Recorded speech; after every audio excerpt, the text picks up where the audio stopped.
에스겔서 25장 12절에서 14절 말씀 제가 봉독해 드리겠습니다. 주 여호와께서 이같이 말씀하셨느니라. 에돔이 유다 족속을 쳐서 원수를 갚았고 원수를 갚음으로 심히 범죄하였도다. 그러므로 주 여호와께서 이같이 말씀하셨느니라. 내가 내 손을 에돔 위에 펴서 사람과 짐승을 그 가운데에서 끊어 대만에서부터 항폐하게 하리니 드단까지 칼에 엎드러지리라. 내가 내 백성 이스라엘의 손으로 내 원수를 에돔에게 갚으리니 그들이 내 진노와 분노를 따라 에돔에 행한즉 내가 원수를 갚음인 줄을 에돔이 알리라. 주 여호와의 말씀이니라. 아멘. 할렐루야. 우리를 사랑하시는 하나님의 은혜 안에서 새날이 시작이 되었습니다. 오늘도 함께 하시는 하나님을 믿고 의지함으로 우리를 통해서 선한 역사를 이루시고자 하시는 하나님의 뜻이 온전히 이루어지는 복된 날 되기를 예수님의 이름으로 축복합니다. 오늘 우리에게 주신 하나님 말씀을 통해서 하나님과 화목하게 지내는 자가 복이 있습니다. 하나님과 화목하게 지내는 자가 복이 있습니다. 이런 제목으로 하나님 말씀을 증거하겠습니다. 모압은 유다와 예루살렘이 바벨론에 의해서 멸망하는 것을 보았습니다. 지금까지 모압은 유다와 예루살렘은 하나님의 보호하심을 받는 것으로 생각을 했는데요. 그런데 그 유다와 예루살렘이 바벨론에 의해 멸망당하는 것을 보고는 유다 족속도 다른 족속과 다를 것이 없네 라고 이야기를 했습니다. 유다 족속도 유다 족속도 별 수 없네. 자, 이 말이 무슨 말인가요? 하나님이 함께 하신다 하더니만 하나님도 함께 하지 않네. 하나님 없다. 하나님께서 이스라엘을 지켜주시지 않는다고 했어요. 그래서 하나님은 이런 말을 하는 모압을 심판하시는데요. 어떻게 심판하느냐? 그 어느 누구도 모압의 이름을 기억하는 자가 없게 하겠다 하셨습니다. 모압이라는 이름이요, 어느 누구도 기억하지 못한다고 이야기합니다. 그 말이 뭐예요? 세계 역사에서 모압이라는 이름이 사라지게 하신다는 거예요. 모압이라는 이름이 지금 어디에서 나오느냐? 우리가 모압 하지만은요, 세상 역사는 모압을 몰라요. 왜요? 사라져 버렸거든요. 그렇게 하나님은 모압의 이름을 기억하는 자가 없도록 그들을 망하게 하셨습니다. 오늘 말씀에는요, 누가 나옵니까? 누가 하나님의 심판을 받느냐? 야곱의 형 에서의 자손인 에돔 족속입니다. 에돔 족속은 이스라엘의 남서 지방에 있는 세일 산맥을 터전으로 살아가고 있는 사람들입니다. 에돔은 암몬과 모압과 같이 이스라엘과 적대적인 관계에 있었어요. 그 이유는 모르겠어요. 그러니까 이스라엘 애굽에서 나와서 가나안 땅으로 나아갈 때 모세가 이 에돔 족속에게 요청을 합니다. 우리가 에돔 족속으로 가는데 우리가 너희 지방, 너희가 살고 있는 지역을 지나가야 되겠다 했더니요, 이런 이유도 없이 안 돼. 우리가 너희 땅 지나갈 때 그냥 지나가지 않고 먹을 것도 먹을 것과 마실 것들 우리가 돈 주고 너희가 피해가 가지 않도록 우리가 조심조심 할게 했는데 안 된다고 하는 거예요. 그리고 그러면서 이제 이 에돔 족속이 이스라엘에게 적대적인 행동을 하게 되는데요. 그래서 이후에 이제 에돔 족속은 다윗과 솔로몬에서 정복되기는 했지만 이제 반역을 하였고 또 아하스 왕 때에 유다를 공격해서 큰 폐해를 입히기도 했습니다. 그리고 에돔은 이제 유다가 바벨론에서 멸망당할 때에 그 바벨론의 바벨론의 칼을 피해서 도망 다니는 사람이 있었잖아요. 그죠? 포로로 끌려가지 않게 해서 도망하는 그런 사람들, 피난하는 사람들을 잡아 죽이기까지 했습니다. 하나님은 이런 에돔을 심판하겠다라고 하십니다. 하나님께서 에돔을 심판하시는 이유가 무엇일까요? 오늘 12절 말씀을 보면은 하나님께서 에돔을 심판하시는 이유에 대해서 이렇게 말씀해요. 주 여호와께서 이같이 말씀하셨느니라. 에돔이 유다 족속을 쳐서 원수를 갚았고 원수를 갚음으로 심히 범죄하였도다. 에돔이 하나님의 심판을 받아야 할 죄는 다른 것이 아니라 유다 족속을 쳐서 원수를 갚았기 때문이다 라고 말씀해요. 에돔은 유다가요 바벨론과의 분쟁을 자신의 원수를 갚을 기회로 여겼습니다. 그래서 바벨론이 유다를 공격할 때에 이 에돔은요 그 바벨론을 도와서 이제는 유다를 공격하고 그래서 유다가 망하는데 바벨론에 멸망하는 것을 도와주었어요. 그런 모습, 이런 에돔의 행동이 하나님의 심판을 받는 이유가 되었습니다.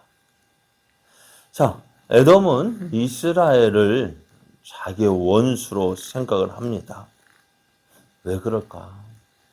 무엇 때문인지 역사적인 이유가 없어요. 그런데 하나님은 이런 이스라엘을 자기의 원수로 삼고 또 그렇게 행하는 자에게 심판하시는데요. 그 하나님은 또 왜 심판하실까요? 왜 이런 에돔, 이스라엘을 원수로 삼고 이스라엘을 미워하고 또 이스라엘의 욕을 하고 그런 지금 암몬, 모압, 또 에돔 이들이 심판을 받았어요. 왜 그럴까요? 왜 하나님 이들을 심판하실까요? 네? 이스라엘이기 때문에 그냥 하나님이 택한 백성이기 때문에 그것도 우리도 할 때요. 성경의 근거, 하나님의 약속의 근거를 가져야 합니다. 왜 심판을 그냥 내 사랑하는 아니니까 내 사랑하는 이스라엘 백성이니까 무조건 하는 것이 아니라 약속 때문이에요. 자, 하나님께서 아브라함을 부르실 때에 너는 너의 본토 친척 아버지 집을 떠나서 내가 지시하는 땅으로 가라고 말씀하셨죠. 그러면서 하나님께서 아브라함에 하신 말씀이요. 창세기 12장 3절을 보면은 너를 축복하는 자에게 내가 복을 내리고 너를 저주하는 자에게는 내가 저주하리니 땅의 모든 족속이 너로 말미암아 복을 얻을 것이라 하셨습니다. 내가 너를 축복하는 자에게 축복하겠고 너를 저주하는 자는 내가 그를 저주하겠다라고 말씀하셨어요. 그러니까 에돔이 자기의 원수로 삼았어요. 그러면은 에돔이 이스라엘을 원수로 삼았다면은 무엇이 될까요? 에돔은 누구의 원수가 되는 거예요? 하나님의 원수가 되는 거예요. 왜? 자, 하나님께서 사랑하신 내가 너를 축복하는 자에게 축복하겠고 저주하는 자에게 저주하겠다 했습니다. 이스라엘을 축복하는 나라는 그들은 잘 축복을 하나님의 복을 받을 것이지만 저주하는 자는 하나님의 저주를 받는다 했습니다.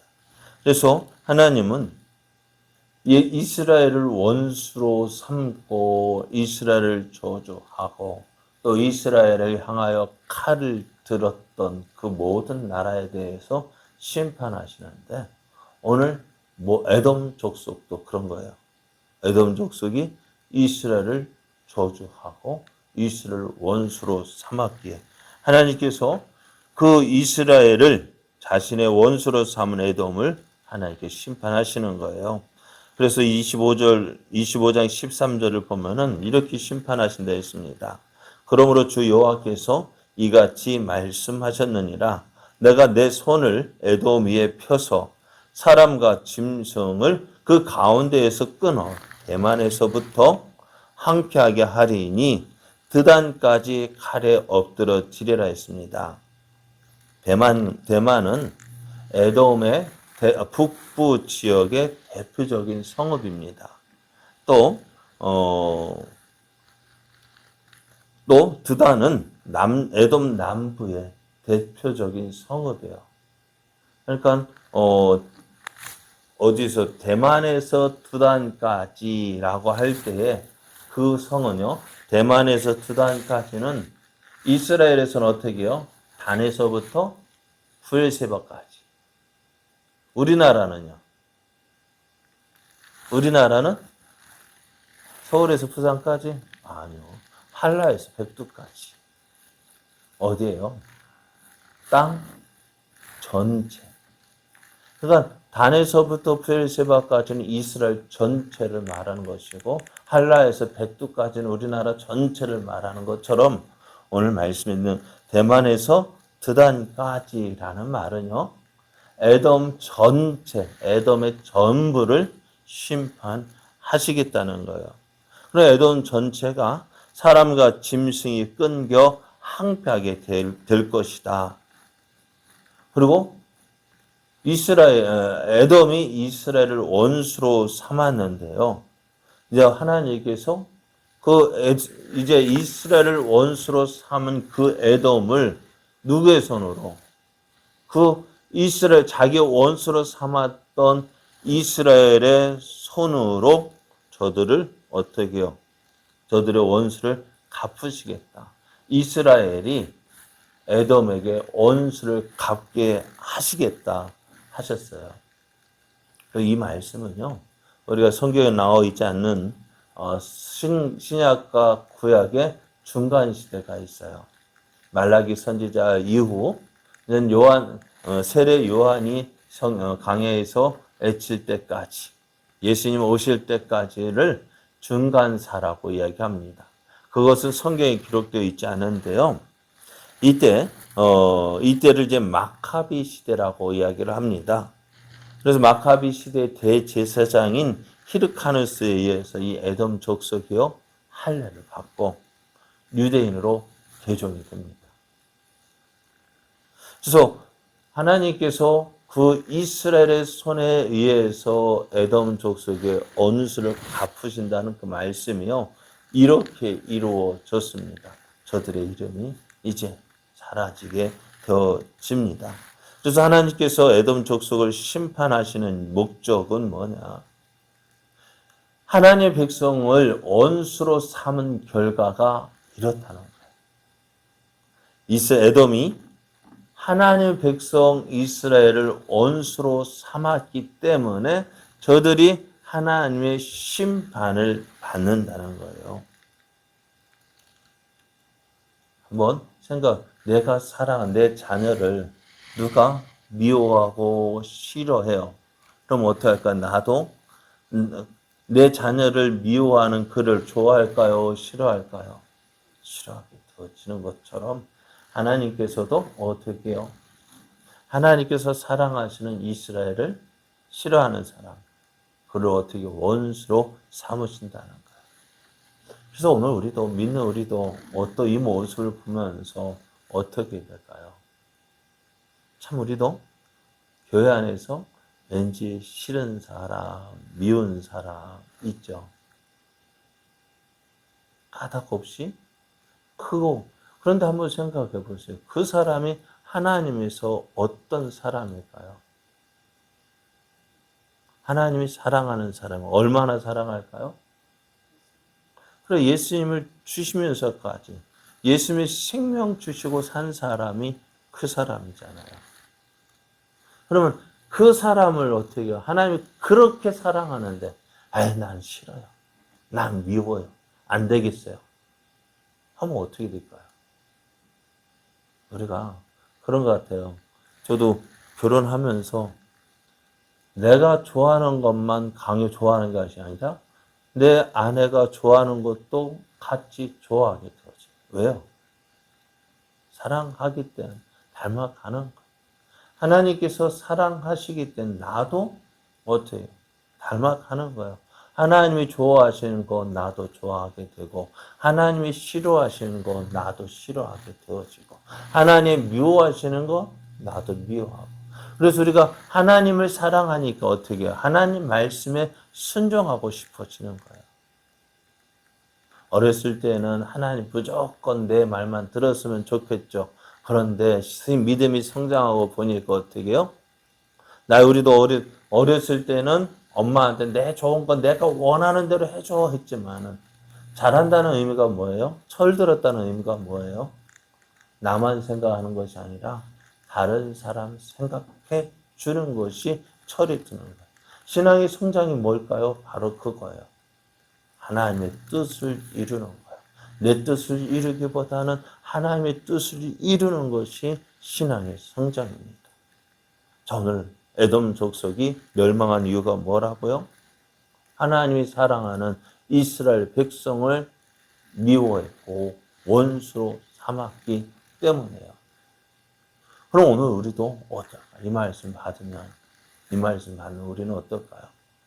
나도 하나님이 사랑하시는 자를 원수로 삼으면 될까 안 될까? 안 돼요. 회복해야 됩니다. 그러니까 하나님과 원수로 지내는 사람 행복하지 못합니다. 하나님과 화목하게 하는 거 어떻게 해요? 그래서 예수님은 이렇게 말씀하시잖아요. 야, 너가 제단에서 하나님 앞에 제물을 드리고 있는데 너의 형제와 화목하지 못한 것이 생각나거든 어떡하라고요? 그 제사 드리다가 중단하고 형제와 화목하고 와서 제사를 드리라고 하시잖아요. 오늘 에돔이 망한 이유. 하나님이 사랑하시는 자를 원수로 삼았기 때문이다 하셨다면 오늘 우리도 어떻게 할까? 빨리 화목하는 것이 좋습니다. 하나님께서 사랑하신 자들과 빨리 화목하는 것이 내게 유익입니다.